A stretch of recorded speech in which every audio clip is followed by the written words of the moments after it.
is a senior fellow in the Social, Cultural, and Constitutional Studies Department here at AEI and co-director of AEI's new Center for the Future of the American University. She is concurrently an SNF Agora Fellow at Johns Hopkins and a research fellow at the Civitas Institute at the University of Texas at Austin. She is the co-author with her husband, Ben Storey, of Why We Are Restless on the Modern Quest for Contentment. And they are working on a new book titled The Art of Choosing: How Liberal Education Should Prepare You for Life. Rick Hess is a senior fellow, the director of education policy studies, and the founder and chairman of AEI's Conservative Education Reform Network. He's the author of Education Weekly's iconic blog, Rick Hess's Straight Up, and Education Next popular Old School with Rick Hess. His most recent book is titled Getting Education Right, A Conservative Vision for Improving Early Childhood, K-12, and College. Please welcome me in joining our panelists.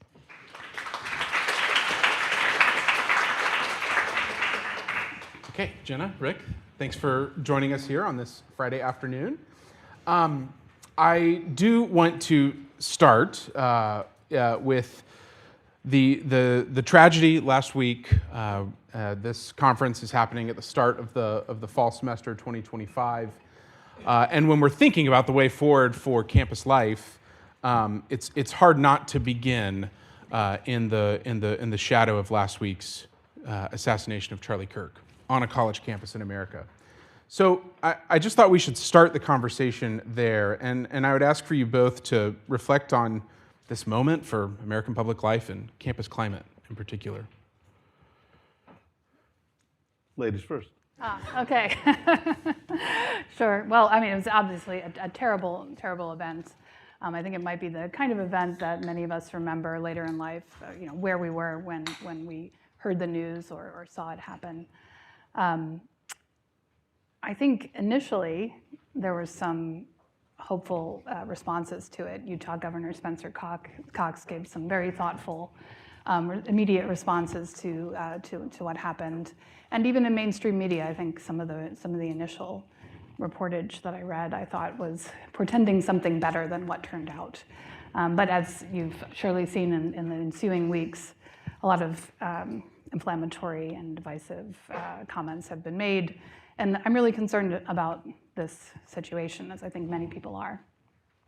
But my general approach to things is to try to look not only at the problems that we're facing, but at the hopeful or positive or promising reactions that people are having and taking to those very difficult situations. And I think that's not just because I like to look at the happy side of life or something like that. I think it's actually really a deep strategy that I have and that I share with some of my colleagues here. And that's because constraints on bad behavior can only do so much. People have to be inspired by a vision of what they can do and say that is part of a satisfying, decent, happy life in order to do and say those things. Right, so I think it's quite important to try to focus on those positive reactions. I've heard, for example, on some campuses, college Democrats and college Republicans have gotten together to issue joint statements about this, and I think that's a wonderful thing. I'd be curious to know more about such kinds of actions. I will mention one more if I have Sure. one more moment, because it pertains to my daughter. I have like a direct line, a text line onto a college campus because my oldest daughter, Eleanor, is a freshman at UNC Chapel Hill. And I called her the day after the shooting and said, Eleanor, what are kids saying about this? And she said, Mom, no one talks about anything on a college campus. Like, you know this very well, and I was like, yeah, okay. And it was very, very quiet there for a little while. But I have to say, last night, my daughter held a discussion on gun rights and gun violence. She led this discussion among students as part of a program that she's involved in, the School of Civic Life and Leadership. She's in the dorm, and they sort of set up dinners for students to lead these difficult discussions. And she told me that one of the most surprising things to her and to everyone involved was that all of the other student participants actually had a more moderate and nuanced view on the question than they assumed the others had going in. In other words, everyone walked in the room thinking, I know what so-and-so thinks about this, and it's crazy, whether it's this way or that way. And what they all discovered together is actually that they were all somewhat uncertain on these questions. So that is a really hopeful thing when that kind of thing can happen. And you can realize that we don't need to demonize people who ostensibly think differently, but we can actually work through these things together.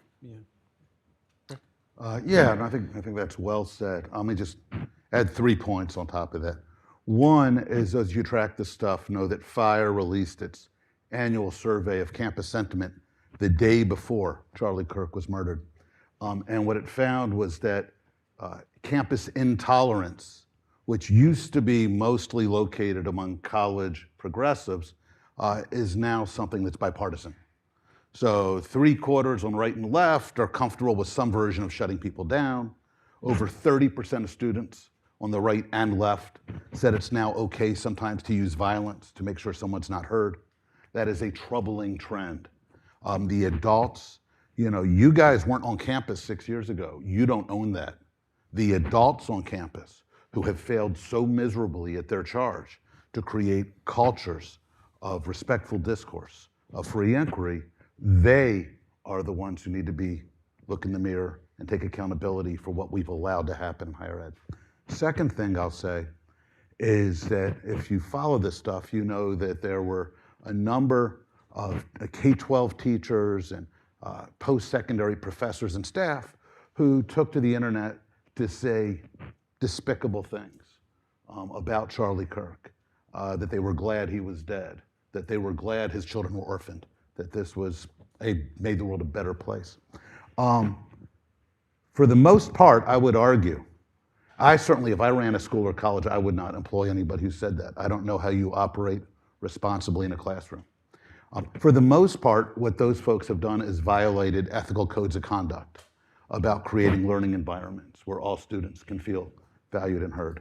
But there is a gray area. For instance, Ball State terminated someone who said that he was lamented how evil this was for Kirk's family, but that he would never be friends with someone who liked Kirk, and he was fired. And it strikes me that opens the door to a very difficult, dangerous place. I know a lot of folks on the right who, when Michael Brown was killed or when George Floyd were killed, talked often about how, wait a minute, let's not make saints out of these guys. That's silly, they don't deserve it. So there's a difference between using a classroom platform to cheer the murder of a parent and expressing out of a classroom environment public sentiments which are more complicated. And we have to be able to deal with that and respect that. Third thing I'll just say is at moments like this, you always have to make a choice. In how, if you saw, for instance, Attorney General Bondi earlier in the week said that, we have free speech, but not for hate speech in America. Well, first off, there's no category as hate speech under the First Amendment. Second of all, it was Republicans who about 3 years ago were furious when the Biden folks were talking about policing hate speech and said this was simply code for not allowing us to talk honestly about issues like transgender ideology. When these things come, it's very easy to be a hypocrite. The last 2 weeks have been a whirlwind of hypocrisy, and you need to make a choice. There's 3 things you can do when everybody's a hypocrite. You can either sit it out, which I respect the hell out of. You don't need to wade into every stupid conversation, especially in an online country.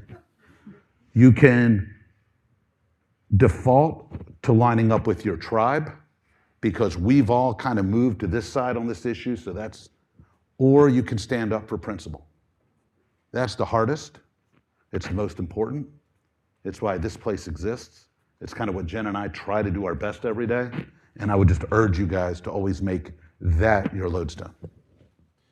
Let's zoom the conversation out and talk about the deteriorating public trust in higher ed. And I thought it could be helpful before we talk about some of the solutions that AEI scholars are bringing into this conversation for higher ed reform. I thought it could be helpful to frame up for a sort of high-level history of the American university. And so Jenna, could you sort of walk us through from colonial colleges to today?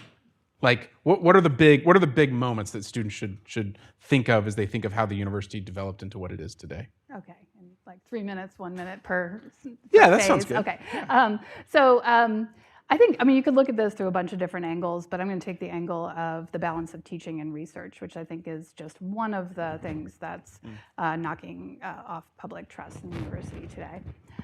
So in the colonial college, and as many of you probably know, the first colonial college was founded in 1636, Harvard, right? And it was founded in time for the first kids born in this country to the Puritan settlers to go to college, right? So they were very serious about this, and they were very serious about passing down what they had learned in England. Many of them went to the same college, actually, in Cambridge University.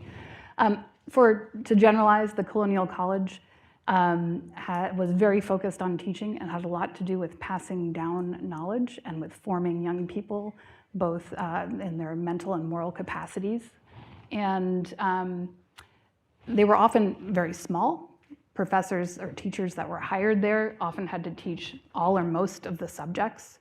The college president typically also taught, and notably in later developments taught a capstone course, usually focused on moral philosophy. It was meant to take students and try to teach them about the various things they had learned over the course of their 4 years and show them how that could provide a pathway to living as a responsible human being and citizen as they went out in the world. The 19th century, a number of American faculty and prospective faculty started going to Europe, and particularly to Germany, to study in research universities. So these were taking a very different approach to higher education. It was a more kind of departmentalized approach. In other words, people were engaged in specialized research, right? And they were very inspired by what the Germans were accomplishing, particularly in terms of discoveries in natural science. And so they came back here and advocated for that, bringing that model to the United States, became faculty, became founding presidents of universities. This is the era in which Johns Hopkins, the University of Chicago, Stanford, Catholic University were founded, and colonial colleges started adapting their model that way.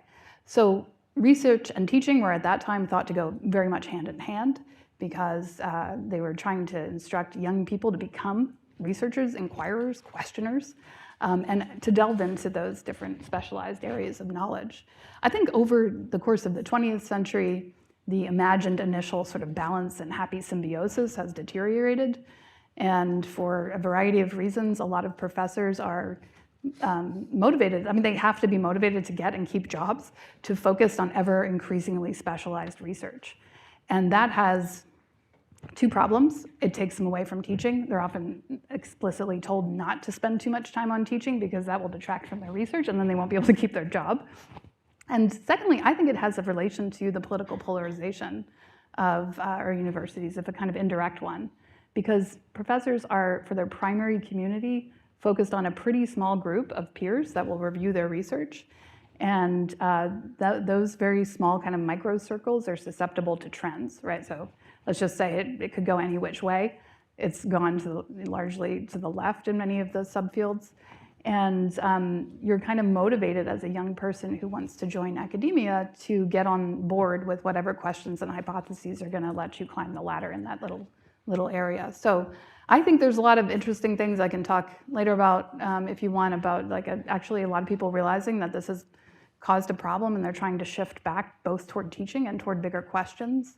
I think that's a really hopeful and kind of maybe subterranean development right now. Rick, do you think the sort of idea of a professor sort of bragging about, I'm only teaching one course a semester, is that part of the public's mistrust of a 4-year college experience? Yeah, I mean, first, can I say that was awesome? Oh, thank you. You got to put that on TikTok. Yeah, we'll clip it. Well, maybe not on TikTok, Rick. You know, I mean, 400 years, the American University in 4 minutes, dude. That was tight. That's good. I haven't heard Jenna do that before. That was awesome. Yeah, no, I think that's right. So, for instance, let's take one specific thing Jenna talks about. You had this Germanic research university model where professors weren't just people who taught you stuff. They didn't just, right? Either those colonial colleges, right? A lot of what they were doing was training ministers and clergy, So that was a lot about reading the classics, reading the Bible. Now we were talking about scientists. And scientists, it's a collaborative endeavor. You want to learn what happened in somebody else's laboratory. So how do you share that? So they created these things called scholarly journals that date to the 19th century. By like the early 20th century, there were like 100, 150 of them across the whole world. And these were, this was when it took a long darn time, 8 weeks, 6 weeks, to get from Europe to the US. So if you wanted to learn what somebody was studying in a European capital at university, they would write up the findings, they'd get reviewed, they'd put them in this journal, it would make its way over. This was how you shared knowledge. So you wrote for a journal occasionally when you had a big important finding, but it was only a little piece, like Jenna said, of your job. Your job was also very much about teaching and mentoring. Fast forward, today there are north of 24,000 of these journals. Most of them nobody ever reads. The average article published by a professor is read 0 times for the duration of its existence. So what happens though is professors get hired, they get promoted, they get tenure, they win grants based on their publication record. Nobody cares how much you teach, how well you teach. What they care about is how much of this stuff you're pumping out. And so what that's done is it's created, especially at institutions which regard themselves as selective or research-based, which is your top 200 or 300, probably the majority of ones that a lot of you guys attend, where faculty are scarcely involved. They teach 1 or 2 classes a semester at most, which means average class. I used to be a professor at University of Virginia. I taught high school before that. I can tell you what, you spend a lot more time prepping for high school classes than for college classes. In fact, you get yelled at by your mentors if you're a university professor. Like Jenna said, and you spend too much time prepping for class. They're like, focus on what's important. So they're working maybe 7 hours a week at most on those classes. That means they're spending 7 to 14 hours a week, 12 or 13 weeks a semester. Their work year is about, if you do the math on this, about 20% teaching, about 80% other stuff. Americans who are paying a lot of money to go to college, and then they hardly ever interact with these famous professors. Mostly they're taught by adjuncts who make $5,000 a semester, have to then run off to adjunct at another institution because that's how they manage to make rent payments. Don't have any time or incentive to get invested in the students. And if it's not adjuncts, it's usually graduate students. Teaching sections, actually doing the mentoring instruction. Grad students know nothing about teaching and have no time or incentive to focus on this. So we've created across the top swath of American higher education a machine which is utterly disinterested in actually teaching or mentoring, except in rare occasions. There are professors you'll encounter who love teaching, but they're swimming against the tide. There's a handful of institutions that take pride in this, but they're swimming against the tide. And then what happens is, because higher ed is a prestige-based business, as you move down out of those selective institutions to other institutions where it was once expected that professors would routinely teach 4 classes in the fall and 4 in the spring, now they teach 2 in the fall and 2 in the spring, because they are trying to write papers nobody will read and present at conferences that nobody cares about, because that's how you impress the alums, that's how you bring in grants, that's how you make the provost brag about you. So yeah, we've created a giant machine which is systematically disinterested in the thing that most Americans are told college is for. What are the ways you start chipping away at that system to value mentorship more? Well, I think the good news is that a number of universities are thinking about that question. They recognize something that that Rick has been talking about for a while, which is that we really need to try to figure out how our professors can be held to the duty of teaching more. And I think this is somewhat of a recent phenomenon. I've been hearing it more in recent months than ever before. So, but they have to figure out ways to incentivize and reward professors to do this, right? You can't launch them on a suicide mission where they're going to lose their job at the end of this effort, right?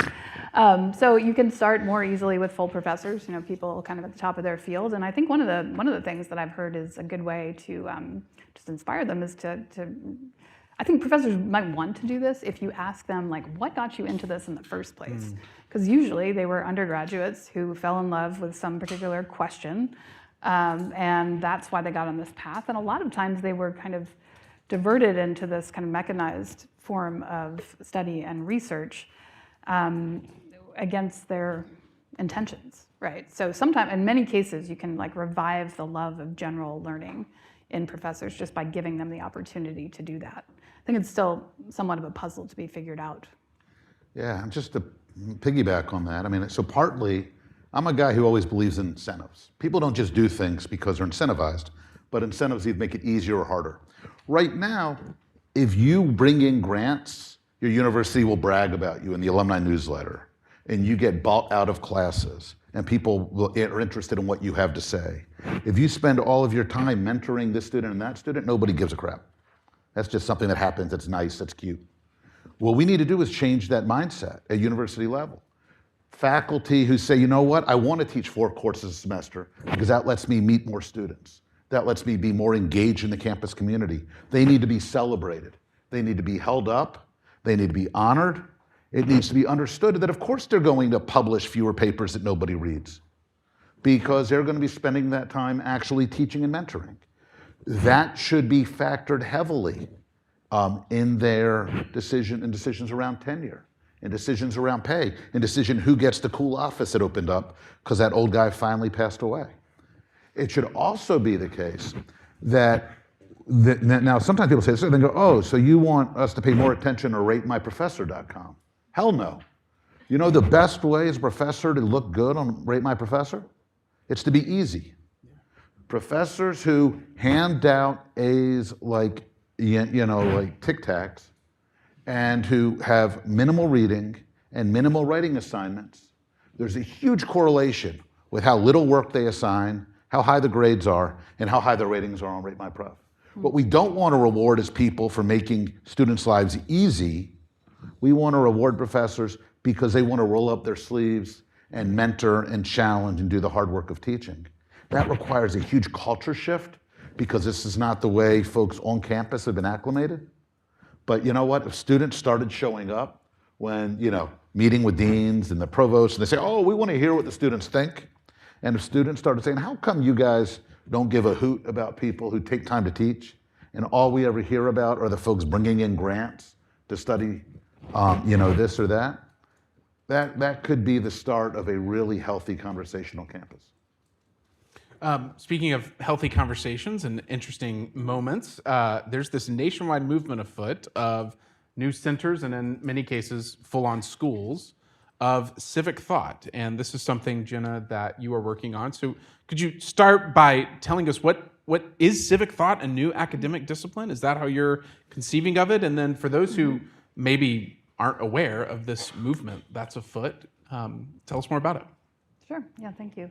I hope civic thought will become a new field of study. I mean, in my view, a field of study is created by a bunch of people getting together regularly in conferences and journals and so forth to give different answers to the same set of questions, because I think those questions are important. And we see, particularly in the sciences, new fields or subfields of study are kind of launched all the time. It's less often done in humanities and social sciences, but I think this is a moment where a lot of people are recognizing that civic thought is both intrinsically interesting and needed for a reconnection with the public. So I would say, since I've just told the brief history of the American higher education system, I would say you could think of civic thought as drawing inspiration from political science as it was done in the 19th century, or political science 1.0. I would say it might be political science like 3.0, and I'll try to explain what I mean by that. So when political science, even the term was initially coined, it was developed in response to the fact that we had just created a country that, as Tocqueville said, required a new political science, because we're asking a lot of our citizens. We're asking citizens to be informed about our laws and our customs, our history, and to understand why they exist, right? To understand the thought that's embedded in our civic practices, I would say. And then to learn how to engage well in them. Well, that was a kind of growing movement in the 19th century, and the first school of political science was founded at Columbia University around 1880. But it was quickly eclipsed by political science 2.0, which sort of drew on the research model and a much more scientific study of political behavior, rather than the study of civic and political things from the perspective of a human being and citizen. right? So really throughout the 20th century, political science has dominantly taken the scientific perspective of the neutral observer examining, say, voter behavior and many other things. It's useful, it has brought lots of insights, but it's left aside or often marginalized in the departments. The perspective of a human being and citizen who needs to be informed about their world, why it is the way it is, and how they can engage productively in it. And so civic thought political science 3.0, which we're calling civic thought, is something that really, it has a long history, but you could say it kind of came back into a more prominent place on the university, first with Centers for Constitutional Studies that were founded in the 2010s, I'd say, maybe a little bit earlier, and then with schools that were named civic thought starting in 2016, 2017 at Arizona State University first, the School of Civic and Economic Thought and Leadership. Since that moment, there was kind of a pause for a few years, but starting in 2022, there are now about 14 such schools in the country in 9 or 10 states. I'm losing a little bit track because they keep coming online, and I'm deciding which to count in this bucket as fully launched. But it's become a trend, and it's become a trend that has attracted the notice of people in other universities. So many of these are launched by legislatures or boards of regents in public universities because they have the power to act very quickly to respond to a perceived need. But private universities, they move much more slowly, but they are getting into this conversation. We have a civic thought project that's a joint endeavor between AEI and Johns Hopkins scholars to talk about precisely this question. I'm going to Harvard to do a seminar on civic thought in the Harvard context, which is meant for their faculty and leadership to explore if and how it might have a place at Harvard. So I'm really hopeful about the future of this thing. I think this perspective really needs to be brought back into the academy, and I think it's making a lot of headway. And what will determine success for a campus, say, 5 to 10 years down the road, if they've launched one of these? Like, what could students who care about this be watching for to know what the sort of markers of success are for a campus? For an individual campus, I guess just like interest among students, kind of lots of back and forth with the other departments, or as is usual anyway, as much as is usual nowadays. I look at like field-wise, I would like universities to just think we need a school of civic thought, we need a department of civic thought, like they think we need a department of biology. I think that's what I'm typically looking at, but naturally on campus, I think you just want to see this as a going concern like all the other departments. I think they're proving some success at hosting conversations like I spoke about at the beginning of this session, where my daughter's in one of these, she's in the dorm for one of these schools right now at UNC Chapel Hill. And she's only been there a month, so I can't draw great conclusions from this. But I have to say, this school is really doing great work at fostering difficult conversations among students and between students and professors in a variety of different ways. Classes, in the dorm, student-led retreats. Already she's been engaged in a lot. And I think that would be on campus, like one of the markers of success. And if they could expand, of course, and then they do try to expand this beyond the students who are directly majoring, say, in these schools to other students who just want to be involved in the conversation. And then the hiring of new faculty to be able to teach in these schools also seems like something that's only on an upward trend right now. So if a student here was interested, should they be interested in this? Is there a job market coming for academics? There's a very intense, so as you may know, academics is not a great job market to enter generally, right? It's been very slow in recent decades, and it's hard to get a job.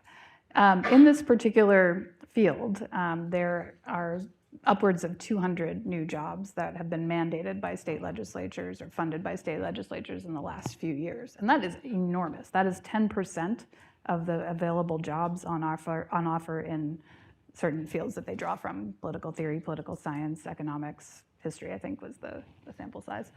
And it is really, it's opening a new way of studying too. So I would encourage you to if you are interested in academic life and a career as a professor, to look at the composition of the faculty of these schools, to look at what they teach. If that's something that interests you, to reach out to me or to them to learn more about it. But then you have to make your way in graduate school right now through traditional departments.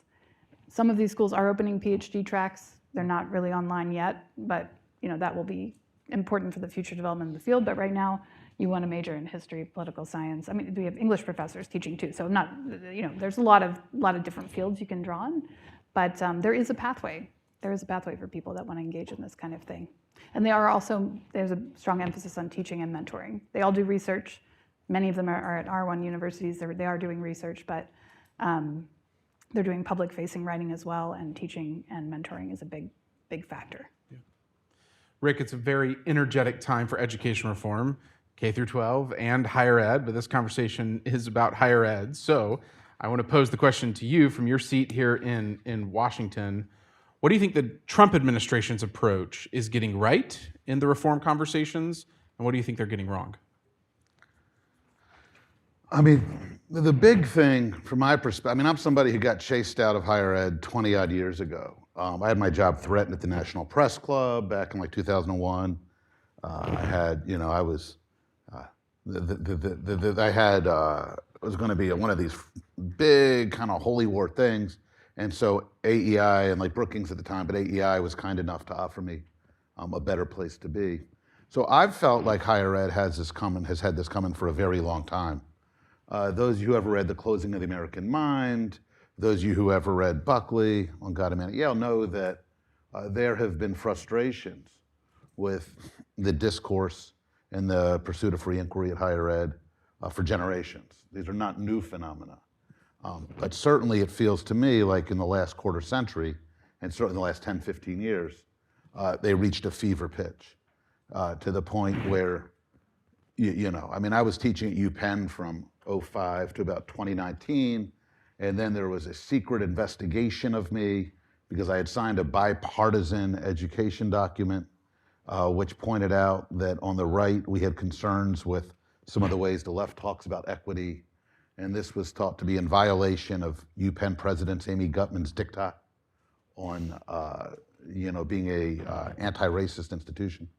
So for some of us, higher ed had become a place that was simply toxic, that it was simply hard to imagine operating in good faith, that there was any meaningful commitment, at least at these institutions, to the exchange of ideas, to unfettered research.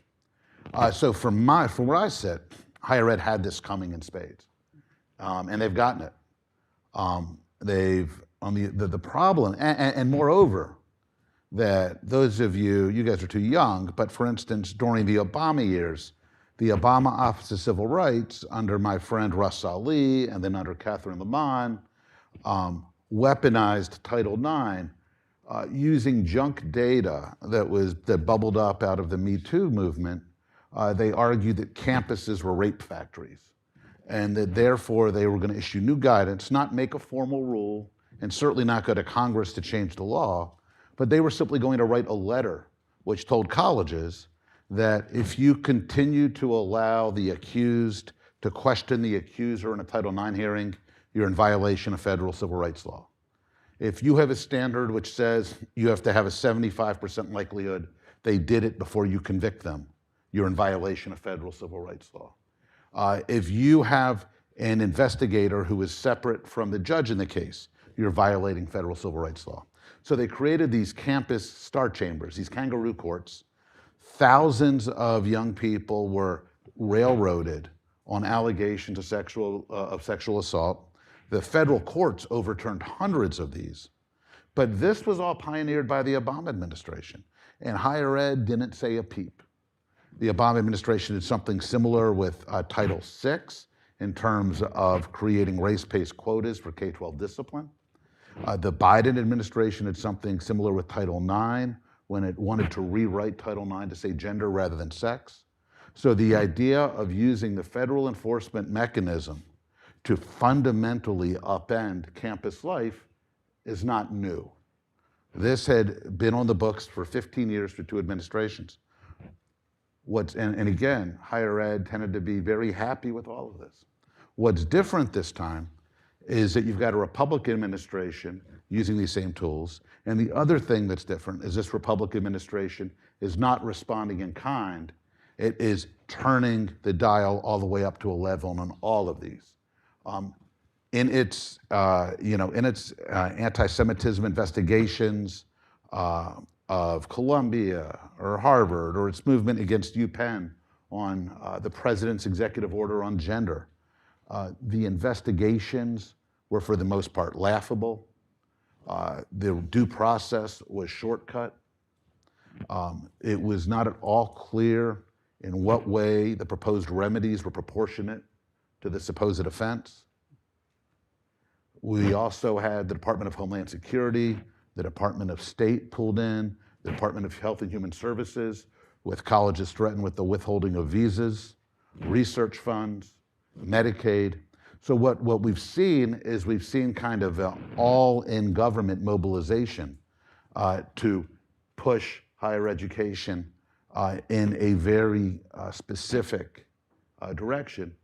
And again, I feel like this was well-deserved, but I also think it has taken to a hugely unhealthy place, both because Republicans doing it is hugely unhealthy, and when the Democrats, in their turn, say, all right, well, now it's our turn at bat, everybody who's been cheering this the last 8 months is going to be really unhappy with what follows.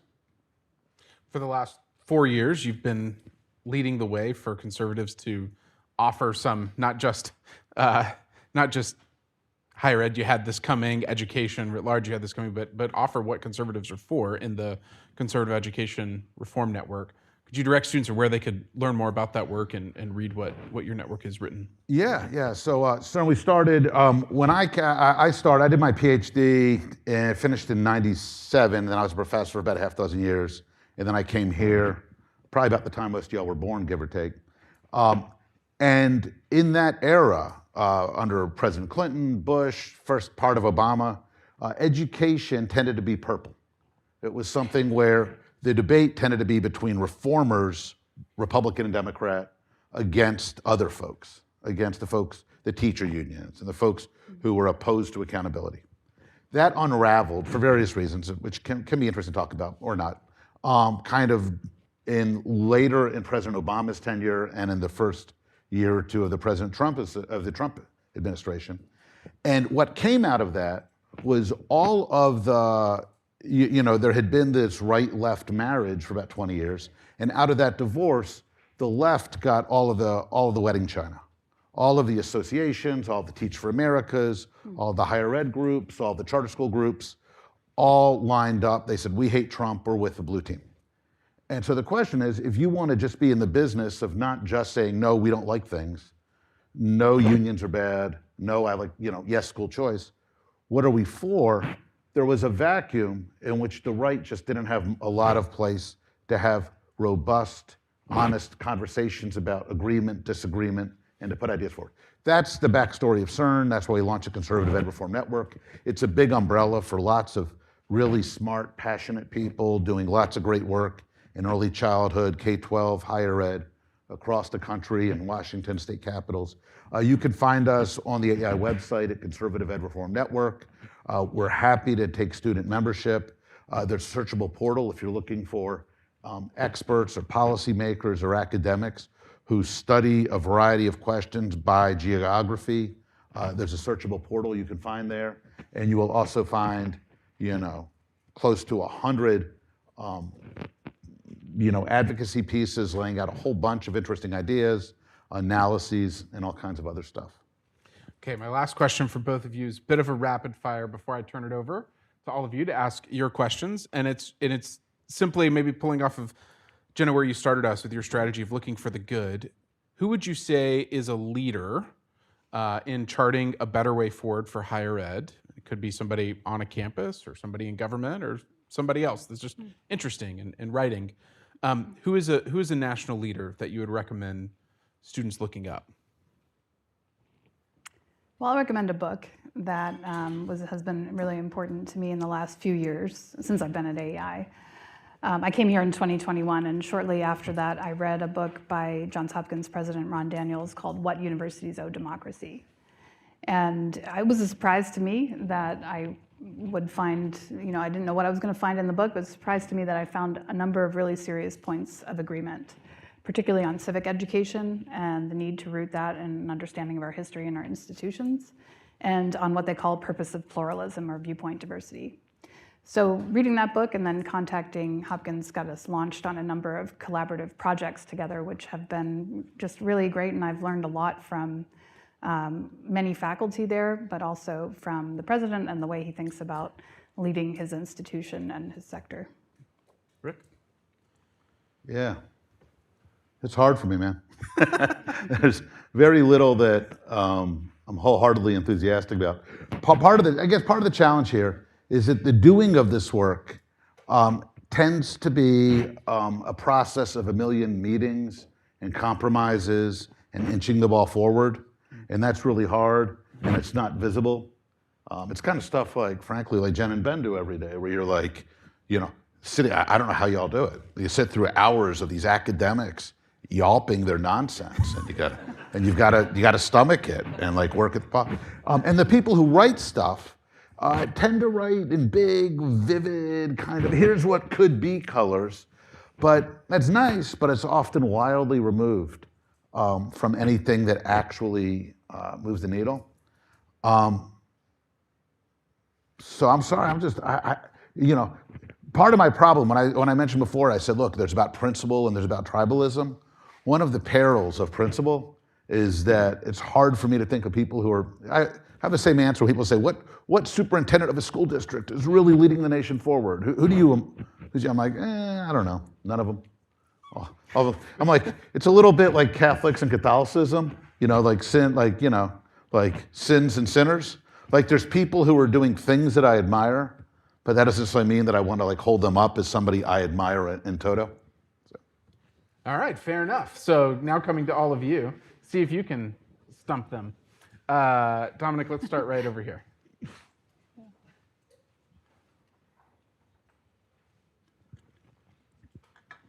Hi, my name is Mimi Abram, and I go to Utah Valley University. I was wondering, in light of last week's events, it seems like a lot of students, understandably so, are feeling pretty nervous to express their true opinions on every campus, really, but I know that this is really central to my campus as well right now. So I guess I'm just curious, what do you guys think are some ways that universities, university organizations, and just us as student leaders can re-incentivize students to engage in civic dialogue?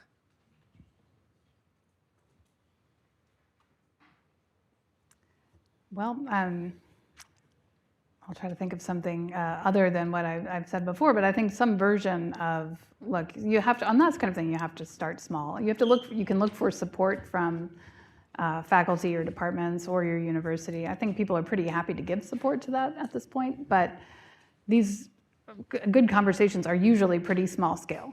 Now, the Charlie Kirk phenomenon is, sort of speaks against that. He was able to talk to a lot of people in a way that was pretty impressive on a very large scale. But that kind of skill is extremely unusual. I think most of the time, a small group like the ones I was talking about at UNC are the way to go because you can build trust. And I guess one other point I might make about this, if you're inspired to try to form or be part of such a group. It's not always productive to like head right toward the most contested issues like gun violence or something. I really admired my daughter for doing that. She chose that topic, by the way, before, like a month ago, and she chose it because she didn't know what she thought about it. So I think that's great, and I think those things need to happen. But I think that even her discussion of that rested on the fact that in her dorm, a lot of the kids are taking some similar classes, and so they're talking about they're talking about the Iliad or something. They're talking about violence in a totally different respect, quite removed from anything that is, facing them right now. But I think I think I found in my own teaching as well that when you can talk about some, indirectly about some of the things that you face today by focusing on the common endeavor of trying to just understand a foreign or difficult text from the past or from another country or something, then you form a group that's like bending your minds to figure something out, right? What do I think about the way the war was launched in the Iliad? Who should have done something differently? Whatever, like you're just engaged in this in a way that is not going to get posted on social media, most likely, right? It's complex, it's deep, and when you can form those kinds of bonds, I think it becomes a little easier to have those conversations about things that have more immediate relevance and about which people do tend to polarize because our parties and factions take different positions on policy-wise. Go right there, Connor. Hi, my name is Ali Nakad. I'm a student at Arizona State University. I'm curious to know, what are your thoughts about the rise of foreign influence in institutions of higher education, especially like when we're seeing undemocratic countries like Qatar spending billions of dollars every year at American higher education institutions? And how do you think we should address that particular issue? Yeah, I mean, it's a huge issue. It's partly this toxicity of higher ed becoming something other than a place which is committed to teaching. If you remember, Betsy DeVos, Trump's first Secretary of Education, a couple of years ago, was railing against the fact that it had come out that Stanford, for instance, has more administrators than students. And Betsy was like, this is insane. They have 8,000 students and 9,000 administrators. And people in higher ed said, oh, this just shows how clueless Betsy DeVos is. This is the modern university. Teaching is only a little piece of what we do. We're a large entity with lots of mission, blah, blah, blah.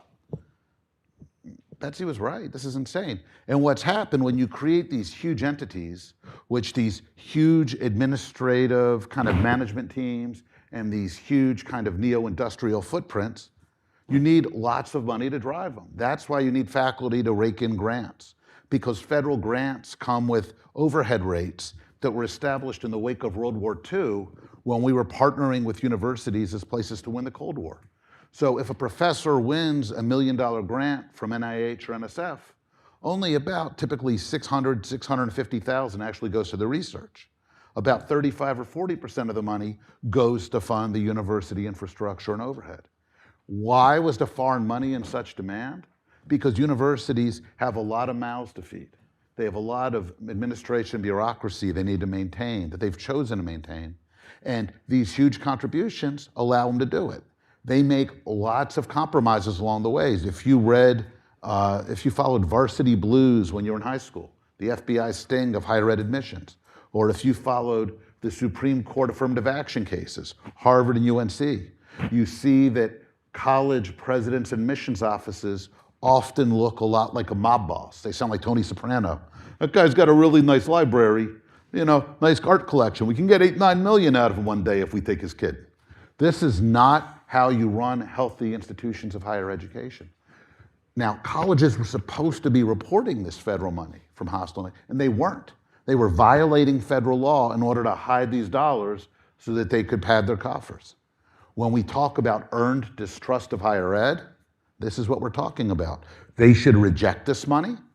They should make the appropriate cuts to their administrative footprint and their infrastructure. And they should focus on things that are actually in their purview rather than seeing how big an ongoing entity they can become. I've heard the quip that some major universities are hospital systems, professional sports leagues, and then we do some teaching and research as well. So that's the challenge, right?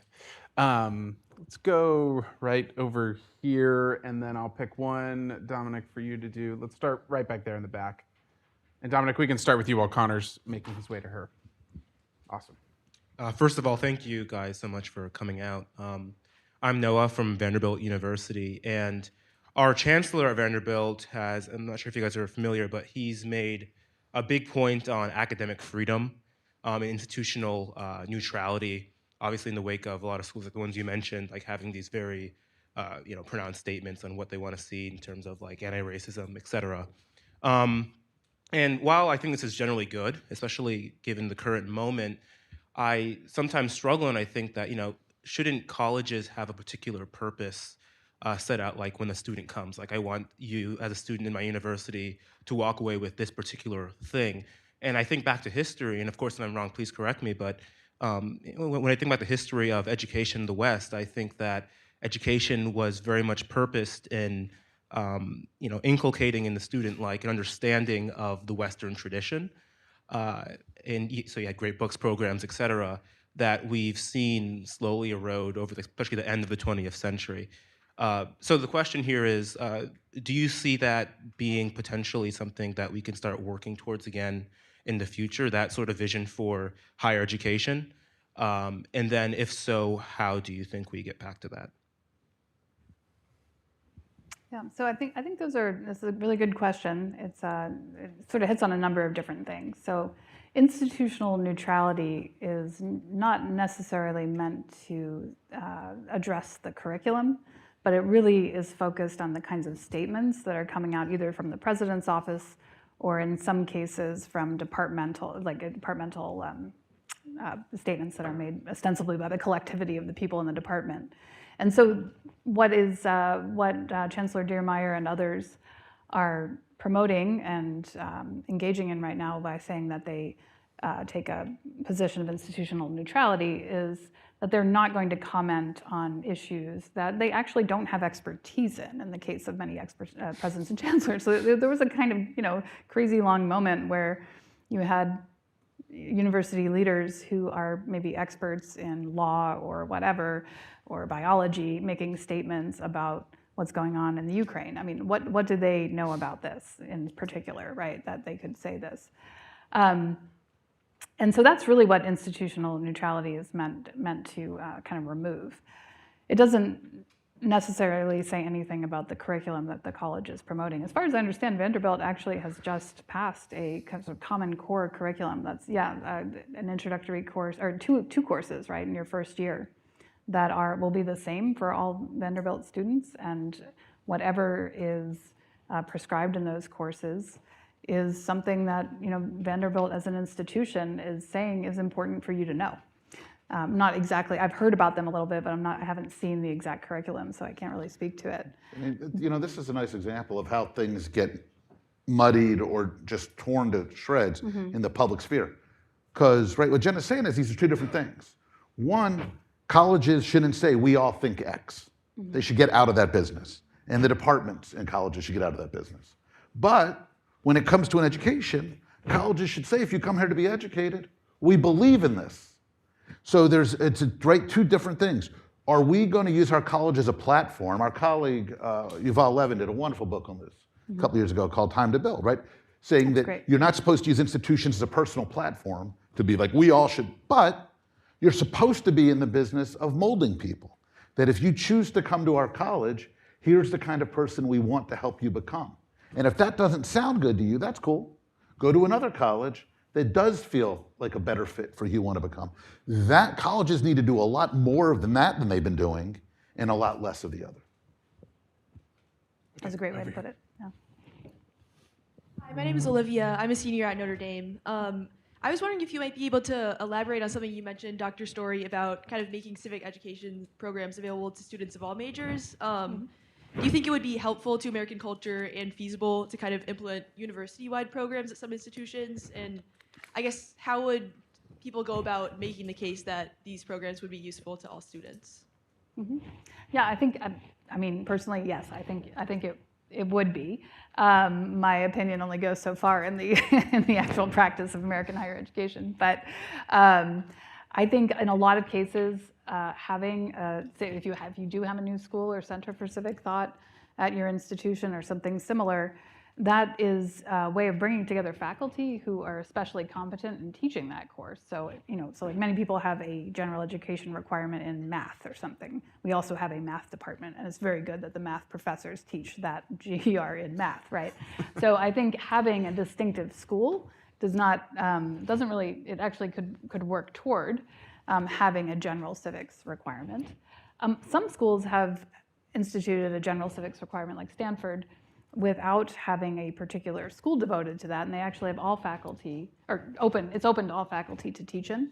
And that's another interesting model. I think it has other advantages. You don't obviously have experts in, say, constitutional studies teaching your course, but you do create more of a common culture among the faculty, and there are advantages to that as well. So I think from the student, I mean, as students, right, I think you can do something in trying to make this happen on your campus simply by, writing about it in your papers or going to your administrators and explain why you think this is needed and how, maybe in particular it might help students learn to talk to each other. Every administrator is concerned about this. No one wants a campus where people don't speak or violence breaks out, right? If you can make a case for the need for some kind of course that will help people understand our country's commitment to things like free speech and our country's tradition of open inquiry and pluralism and people working together without having to think alike, as Yuval Levin puts it, then you might get a good hearing right now. And I think it would be very powerful to hear that from the student perspective. Donald, let's come right there to Vivian.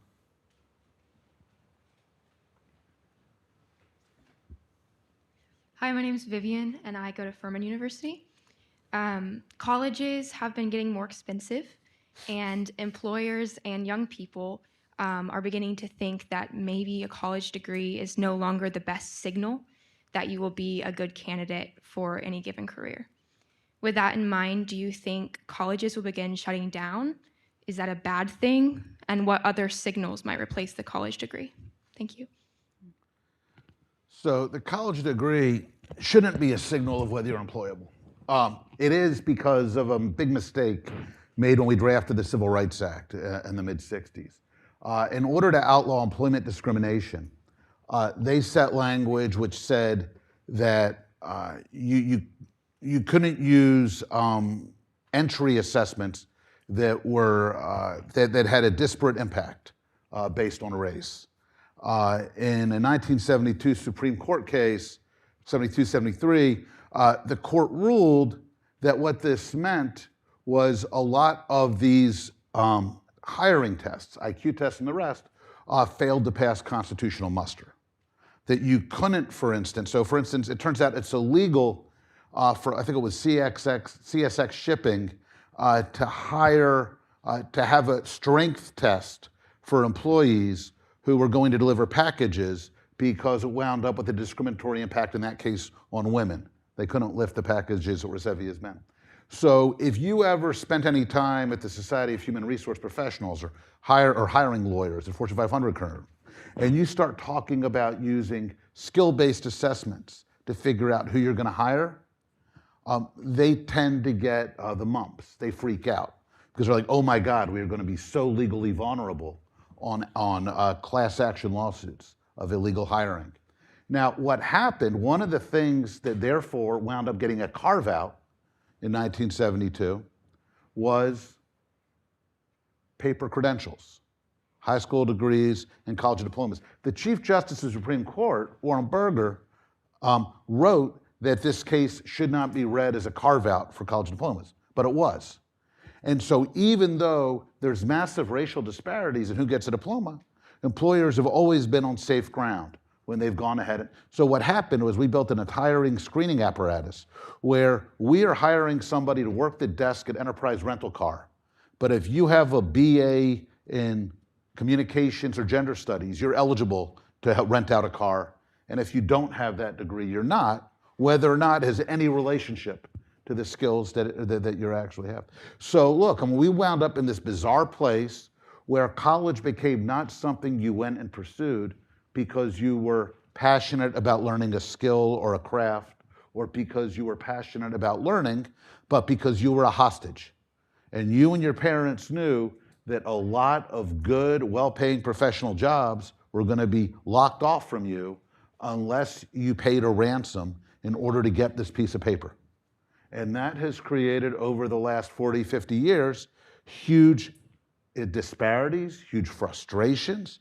It has fueled a sense of being held hostage to the comfort of these affluent institutions, which has blown up on both the right and the left in different ways.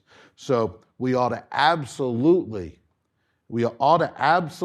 say that that employers are no more allowed to insist on paper credentials unless they can meet the civil rights discriminatory test of showing that those skills are necessary and appropriate for the task at hand. So if you get a nursing degree and an employer can say, look, it covers this range of skills which we need in anybody we might hire, you got me convinced. On the other hand, you can't just say, as a blanket condition, you have to have a college credential to be eligible for this job. That should fail the plain meaning of the Civil Rights Act. If we did that, and some governors have done this in state hiring, blue state and red state governors. Shapiro did it in Pennsylvania, Larry Hogan did it in Maryland. If you did that, then what you're saying to colleges is they have to make a value-based proposition to students that you're coming here because you are going to be better off than you would have been without it. You don't have to get our piece of paper. Or you're coming here because you're so passionate about learning that you want to come here and learn whether or not it's financially remunerative. I think that would take us in a much healthier direction. And so much of what we wound up in is because a lot of people are at college, not because they've chosen college, but because they've been told they have no alternative. That's really good. And you mentioned two national leaders who you think did something smart. There you go. Jenna, if you could grab the clicker right there, because we do have a QR code that we want to share with everybody, and I realized I didn't get to it. And yes, and if you just hit forward, I would love for you to tell them more about the Graduate Student Intellectual Diversity Initiative, and this is where we're going to leave it before our breakouts start. Okay. So I'll turn it over to you. Yeah. Well, thank you for giving me the chance to talk about this. So, I was talking a little bit earlier about career prospects. If you're interested in academia, that they were not terribly good in the past, and in part, schools of civic thought have opened up some new pathways. But this is a different pathway, a somewhat distinctive pathway, not necessarily into schools of civic thought, but this is an initiative that I'm undertaking in conjunction with Steve Tellis, who's a professor in the New School of Government and Policy at Hopkins. And he wrote a very interesting piece that I recommend you read if you're interested in the culture and structure of academia last June in the Chronicle of First in National Affairs, actually, reprinted in the Chronicle of Higher Education. And it was called Beyond Academic Sectarianism, or then Why Are There So Few Conservative Professors? And one of the arguments he made is that academia had become a politically coded place, so that if you were young and on the right, or even actually moderate or center left, in Steve's view, you were no longer really seeing this as a place where you might find a home. And he just wrote a kind of structural analysis of how this caused young people not even to want to enter the job market, let alone try to make their way through it. So this piece, which was actually published in conjunction with the piece that Ben and I wrote, my husband Ben and I wrote about schools of civic thought in the Chronicle on the same day, aroused a lot of interest and a lot of responses from professors around the country who wrote to either Steve or Ben and me about the fact that they were like, yes, and we want to do something about this. So we thought that we would get together and create a new program called the Graduate Student Intellectual Diversity Initiative. It focuses on political science and political theory, but I want to emphasize empirical political science as well. This is Steve's field, and he doesn't want everybody going into humanistic fields that I love, but also into empirical political science and American political development and stuff like this. So we basically met with these faculty who had contacted us, and then groups other faculty that they had brought into our group. And we have probably about 25 professors of political science and political theory at the top 20 political science departments in the country, so Harvard, Yale, Princeton, Stanford, Chicago, Michigan, and so forth, who have agreed to serve as mentors for students who want to make their way into political science with unorthodox questions and hypotheses and so forth. They realize it's going to they're going to need to help young people kind of find their way into the discipline there. We're also, if you're not sure about what you want to do, but you just want to hear more about our program, we have an option to apply for mentorship, but we also have an option to sign up for our events and newsletters and things, and we're just going to do some general stuff on how to apply to graduate school. We'll also host a session on the schools of civic thought in particular and the future of careers there, just for anyone who wants to kind of listen in on Zoom to those. So yeah, please do this. Tell your friends about it. we're now just beginning to reach out to students in a serious way to get people who want to make their way into academia with new questions into the game. Fantastic. Would you join me in thanking Rick and Jenna?